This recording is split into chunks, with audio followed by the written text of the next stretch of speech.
There's a strange kind of loneliness in being the one who feels everything but says nothing. And I'm sensing that energy very strongly right now as I step into this reading. It's not the loud, obvious kind of loneliness, it's the quiet kind. The kind that sits with you in the middle of an ordinary Tuesday. The kind that shows up when someone laughs at something and you laugh too, but there's a version of you that's somewhere else entirely. Somewhere private. Somewhere no one has been invited. If that landed for you, stay with me. Because there's something very specific that wants to come through today. I want to say something before we go deeper. There's an innocence to the person this reading is for. And I don't mean that condescendingly, I mean it as almost a spiritual observation. There's a part of you that genuinely doesn't realize how deeply you're affected. It's like you've been going through something, carrying something, and on some level you've normalized the weight of it so thoroughly that you almost can't feel it anymore. You've adapted around the ache. You've built your days around something unspoken. And other people look at you and they probably think you're fine. They probably think nothing is happening. And you let them think that. You've gotten very good at that. But something in the energy here wants to say, that's not the whole story, is it? There's a confrontation happening. Not necessarily with another person, not yet, though that may be coming, but right now it's happening on the inside. Something is asking you to be honest. Not with anyone else. Just with yourself. And I want to be careful here, because the way this is showing up, it doesn't feel like a crisis. It feels more like a slow reckoning. Like something has been quietly building for longer than you've allowed yourself to admit, and recently, maybe in the last few weeks, maybe even in the last few days, it started to feel louder. Harder to ignore. Like a conversation you've been avoiding having with yourself finally started anyway, without your permission.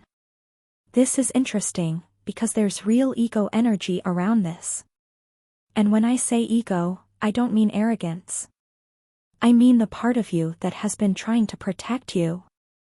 The part of you that decided a long time ago that the safest thing to do was to keep a certain version of yourself very controlled, very managed, very acceptable. The part that calculates before it speaks. The part that edits itself so fluently it barely notices it's doing it anymore. This part of you isn't the villain of this story. It was trying to help. It was trying to keep you safe from something, rejection, maybe. Disappointment. The specific kind of hurt that comes from offering something real and having it go unrecognized. So it built walls that looked like composure. It built silence that looked like contentment. And for a while, maybe that worked. But here's what's happening now. That structure is cracking. Not collapsing, cracking. And the light coming through the cracks is actually you. The real you. The you that has opinions it hasn't voiced. Feelings it hasn't named. Needs it hasn't asked for. Desires it hasn't admitted. Have you noticed how exhausting it is to be that contained? I want to pause here because I'm getting something layered. There's a mirror quality to this energy. Like you've been doing a lot of observing lately, of yourself, of your patterns, of how you show up. And for some of you, this has been almost uncomfortable. Because when you really start to look, you don't always like everything you see. Not because you're a bad person, you're not, but because self-reflection at a certain depth shows you where you've been compromising. Where you've been settling. Where you've been telling yourself a story that was easier than the truth. And one of those truths, this feels important, is about how you present yourself to the world versus who you actually are underneath that. There's a face you wear. A version of yourself that you've curated, partly consciously, partly not. And people who know you think they know you. Some of them might even think they know you well. But there's something underneath that presentation, something in you that is so much more layered, so much more complex, so much more quietly intense than what you show. And part of what this energy is asking is, what would happen if they saw that? What would happen if you let someone see past the face you've carefully constructed and into the actual interior of you? Some of you are feeling something like grief reading that. Because the answer that comes up is something like, they wouldn't understand. Or, I've tried before and it didn't go the way I hoped. Or simply, I don't know how. And I want to sit with that for a moment, because it's valid. It's real. The fear of being truly seen and still not being chosen, that is one of the oldest fears there is. It doesn't make you broken. It makes you human. But here's the thing that the energy is showing me. What you're holding inside, whatever it is that you haven't said, haven't expressed, haven't let anyone close enough to witness, it's not ugly. I keep getting this image of something that has been kept in a drawer, in the dark, for so long that even you've forgotten how beautiful it is. You've started to associate it with shame or with risk or with whatever wound taught you to hide it in the first place. But it's not what you think it is. What's inside you is not something to be managed or ashamed of. It's something that deserves to be known. This is a collective reading, so of course take what speaks to you and leave the rest. But for whoever this is for, that message was deliberate. Let me keep moving because there's something about communication that keeps pulling my attention. Words, specifically. Or more precisely, the limits of them. There's something happening for you right now that genuinely defies easy language. You've probably tried to explain it to yourself and found that the explanation always falls short.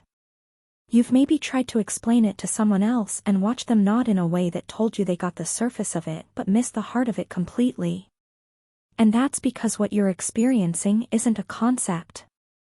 It's not something that can be reduced to a clean summary. It lives in the body. It lives in the pauses between words.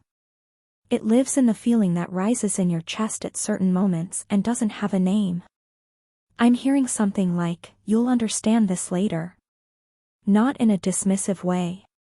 More like an assurance. Like the full meaning of what you're moving through hasn't landed yet because you're still in the middle of it. And that's okay. You're not supposed to have the complete picture right now. The experience is still writing itself. This actually leads somewhere really interesting, because the timing energy around this is doing something I don't often see. It's not just saying, be patient, it's saying something more nuanced. It's saying that what feels like delay right now is actually alignment. Something is not happening when you want it to happen because it's calibrating. Because there are pieces that need to be in exactly the right place, including pieces inside of you that aren't quite ready yet, not because you're failing but because you're still integrating. Still becoming. And there's a version of this moment that would have come too early, and you would have shown up for it as the curated, edited, managed version of yourself rather than as someone who had actually done this inner work. And it wouldn't have been the same. Does this feel familiar? The sense that something is close but not quite here yet? That you've been in a waiting space that doesn't feel entirely comfortable but also doesn't feel entirely wrong? The energy of right timing is very different from the energy of wrong timing. Wrong timing has a desperate quality to it. A forcing, a pushing, a grinding against resistance. Right timing, even when it's slow, has a kind of inevitability about it. A quiet certainty underneath the uncertainty. Like you don't fully know what's coming, but some part of you is not afraid of it. I want to ask you something. What is it that you don't know how to say? Not to anyone specific, necessarily, just in general. What is the thing that lives in you that hasn't found its way into words yet? Because the energy in this reading keeps circling back to that. This interior landscape that is so much vaster and more alive than what you let surface. Whatever that is for you, and for some of you it might be feelings for someone. For others it might be a truth about your life direction. For others it might be a grief that hasn't fully been honored. For others it might be a desire that scares you because of how much it means. Whatever it is not meant to stay hidden indefinitely. Something in the timing of this energy suggests it's getting close to a moment of emergence. The ego piece comes back here in an interesting way. Because what has kept this thing hidden, at least in part, is that the ego, that protecting part of you, has been telling you a story about what will happen if you let it out. It's been constructing worst-case scenarios. It's been pointing to old evidence of times when vulnerability didn't go well. And some of that evidence is real. You do have that evidence. Some of those experiences happened, and they shaped you. But the ego's job is to protect you from pain, and it's not always accurate about which situations are actually dangerous. Sometimes it applies old rules to new circumstances. Sometimes it treats now like then. And what's being asked right now is a very quiet, very brave question. What if now is different? Not recklessly. Not naively. This isn't asking you to throw yourself open to someone who hasn't earned it. This is asking something more internal than that. It's asking whether you're willing to be honest with yourself first. To stop performing even inside your own mind. To stop editing your own inner experience before you've even fully felt it. There's more to this than it first appeared. I keep getting a sense of something that has been developing very quietly, almost below the threshold of your awareness, for a significant amount of time. Like roots growing in the dark before anything appears above the ground. And what's beginning to happen now is the breaking of the surface.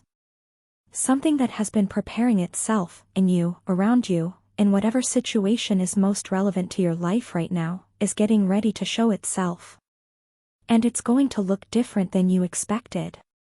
Not worse. Not better, necessarily. Just different. Truer than the story you'd been telling yourself about it. The energy changes here into something softer.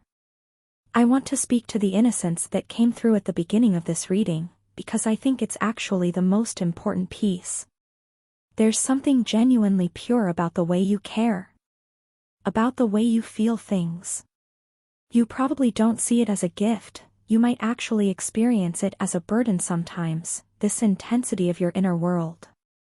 But the depth at which you feel things, the way things land in you, the way you carry experiences for longer than most people do, that isn't a flaw in your design. That's the architecture of someone who is meant to understand things at a level most people don't get to. And the person this reading is really for, you don't even fully know what's happening inside you. That title isn't an accusation. It's almost tender. Because you are in the middle of something. A shift. A becoming. And the full scope of it hasn't revealed itself yet. You're not behind. You're not failing to understand yourself. You are simply at the point in the story where the protagonist doesn't yet know what the story is about. And that's exactly the right place to be. You're not imagining this energy. Whatever you've been sensing, whatever quiet knowing has been moving through you lately, whatever the feeling is that you can't quite explain but also can't quite dismiss, trust it. It's not anxiety. It's not projection. Something real is in motion. I'm hearing something keep repeating near the end of this reading, and I want to share it because it feels important. It's something like, you are more allowed than you think you are. More allowed to take up space. More allowed to want what you want. More allowed to be exactly as complicated and layered and feeling as you actually are. You have spent a very long time calibrating yourself for other people's comfort. Measuring how much of yourself is acceptable to show in which situations. And there is a chapter that is beginning, not all at once, not overnight, in which that calibration starts to loosen. In which you start to reclaim some of that interior territory that you've kept locked. It won't feel dramatic, probably. It'll feel more like a quiet exhale. Like setting something down you didn't realize you were holding. For some of you, there's a specific person connected to this energy. Someone who, if they actually knew what was moving through you, would be impacted by it. Someone who sees your face, the presented version, the composed version, but doesn't see what's behind it. And there's a timing energy around that connection that suggests something will surface. Not necessarily soon in the way you might want, but at the point when the conditions are genuinely right. When you're both in a place where what gets said can actually land, rather than just being spoken into the wrong moment. Whatever this connection is, and some of you will know exactly what I'm pointing to, it has more depth to it than what's been expressed on the surface so far. There's something real there. Something that deserves to be moved toward with honesty rather than managed from behind glass. And that's really the invitation of this whole reading, isn't it? To move toward what is real. Even if it's uncomfortable. Even if the ego resists. Even if the timing feels uncertain. Because the energy here is not pointing toward loss. It's pointing toward emergence. Toward something that has been forming in the quiet, preparing itself, getting ready to become visible. You are at the beginning of understanding yourself more honestly. That is not a small thing. Most people spend entire lifetimes avoiding it. So whatever you've been carrying quietly, whatever you haven't said, whatever has been living in the interior landscape that nobody gets to see, know that it matters. Know that it's valid. Know that the sensitivity and the depth and the complexity that lives in you is not too much. It was never too much. It was just looking for the right conditions to be known. Trust the timing of your own unfolding. You are not behind. You are exactly where the story needs you to be.